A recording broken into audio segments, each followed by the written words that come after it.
and welcome to TV9 News. I'm Amber Lynn.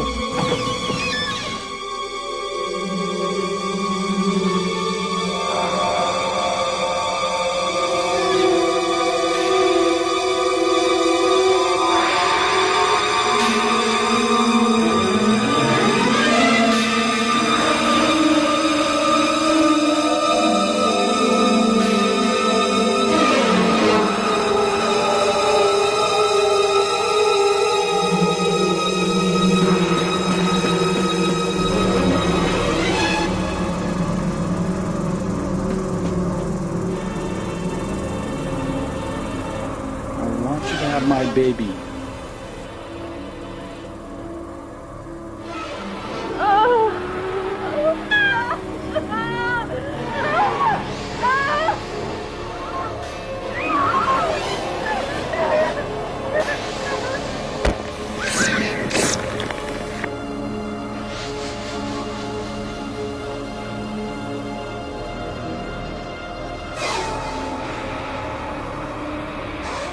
I never thought I'd have to live with the dead.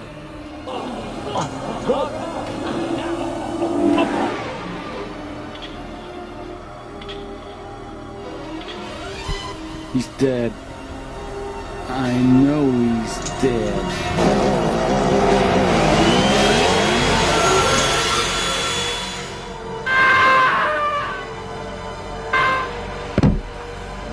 Oh no! What did I do? They were being sought after in a nationwide manhunt.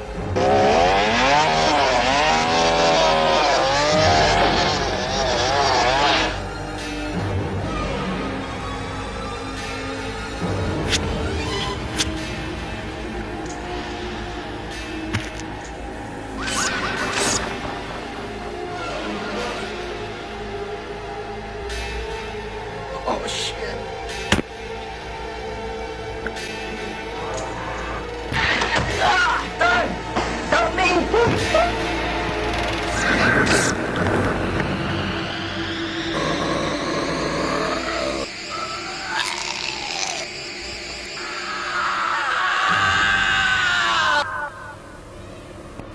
Things, a horrifying sensation that'll rip apart your soul.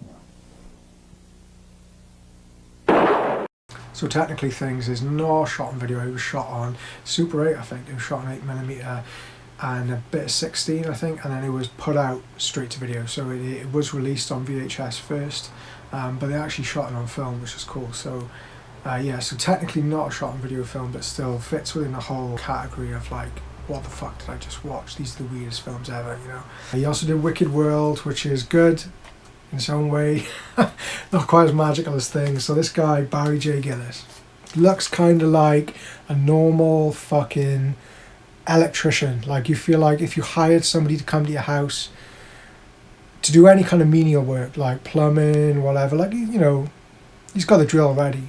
He's going to come to your house and he's going to fix your shit. He just looks like a normal guy. And he acts like a normal guy, and he talks like a normal guy, and he shoots a film like a normal guy would shoot a film. But, sorry, disclaimer, he does not shoot a film like a normal guy. He shoots a film like an absolute maniac. The subject matter of the film is anything but normal. It is batshit crazy. It's a space alien thing. The basic plot, from what I can work out, is, first off, it starts with a woman in a devil mask undressing in a basement, and then this dude telling her she's like gonna have his baby because they can't get pregnant the normal way, but then she's like had his baby already, and then the baby is like in a carriage and like a fucking claw hand comes out and it scrapes the guy's face. Like, already, as soon as you put the menu on, you put the DVD in, the music is mental, and the director's voice repeats the word things over and over again with an echo on. So like, as soon as you put it in, it's like things, and it's just, you know what you're in for straight away. It's going to be nuts, and it is nuts. So like, once this weird demon baby thing happens, which seems to be a dream sequence but is also used as plot point to the actual film, it just kind of gets weirder from there. Like, these two guys, so Barry the director and his mate presumably, go to his brother's house and then act like they've never ever been there before. So like, he's obviously supposed to like have known him for a long time. You think he would have been to his house. They go in and he's not there, and they just look through his house with the attitude of two people who've never been inside a house before. Like they're opening cupboards that are empty and like touching lamps, and like just everything is like they've never seen any of these household items ever before in their entire lives. At one point his mate is, so a lot of it takes place in the kitchen. At one point his mate is like, starts looking for cockroaches for like I think he calls it like a crunchy snack or something. It's like, it's just so weird. Like, did he write this dialogue and give it to the guy to do, or is this guy just improvising? Like, oh, I'll pretend to be a cockroach. It's so fucking weird. The cockroach guy like continues in the living room and then like touches a plastic fish on his wall. It's like, certainly looks plastic. And then he sees like a painting, which is like some weird shit painting, and he's like, what is this? And Barry, the director, is like, oh, that was given to him by the Queen of England. And he's like, oh, it certainly looks like it was. It's like, it's just fucking insane. So like, from there then, they just kind of hang out and drink beer. So it cuts between them, Amber Lynn, who's like a porn star, in a news segment, doing the news. But the only news that she tells, like the only news that she reports in the whole film is about George Romero trying to get the copyright back for Night of the Living Dead, and specifically what's going on in the house that the film is unfolding in as it's happening. No idea how she knows that, but there we go. So they sit in the kitchen, they start drinking beer, and then Barry waters down his beer because he makes some kind of thing about it, like tasting like African water or something, and he's like, oh, I'll put some good old Canadian tap water in it, because it's Canadian. Fills this fucking beer up with water and like shake, like it's probably another one of the weirdest scenes I've ever seen. Just I've never seen anybody water down a beer in a film before. So fills it with water and then shakes it to water it down. Super weird. And then proceeds to tell a story about a kid at a Scottish lake who used to be thin as a toothpick and then was as fat as a fridge. No, fatter than a fridge.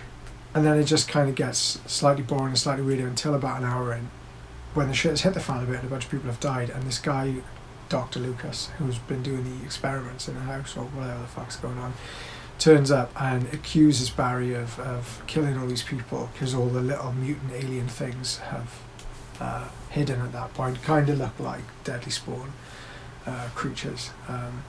And that's just amazing. Like the guy showing him around the house and him like inspecting things as he goes. Like at one point, he's like, it's gruesome, sadistic. Like, just the way the dialogue is fucking amazing. He goes into a bedroom, like, and the bed is like covered in blood. He's like, that certainly looks like human blood.